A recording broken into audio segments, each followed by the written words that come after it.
Beeranchira night പെട്രോളിങ്ങിനിറങ്ങിയതായിരുന്നു എസ്ഐയും സംഘവും. സംശയകരമായി ഒരാളെ കണ്ടതോടെ ചോദ്യം ചെയ്തു. പേരും മേൽവിലാസവും മാത്രമേ ചോദിച്ചുള്ളൂ. മറുപടിയായി എസ്ഐയുടെ കയ്യിലും കടിച്ചു. ബീരാഞ്ചിറ ചേമ്പുംപടിയിൽ മണൽക്കടത്ത് നടക്കുന്നതുകൂടി കണക്കിലെടുത്ത് ഇവിടെ എത്തിയ പോലീസ് സംശയകരമായ നിലയിൽ ഒരു കാർ കണ്ടതിനെ തുടർന്ന് കാറിന് സമീപം എത്തി പേരും മേൽവിലാസവും ചോദിച്ചതോടെയാണ് സംഭവത്തിന്റെ തുടക്കം.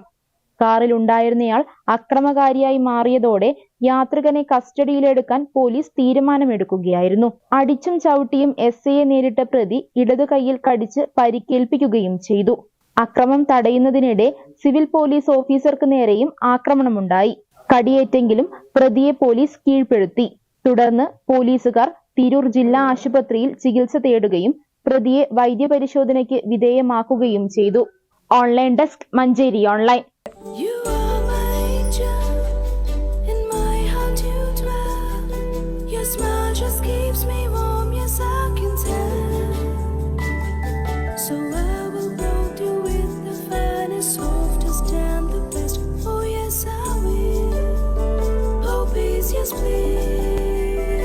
Poppies, the way we love, the way we care.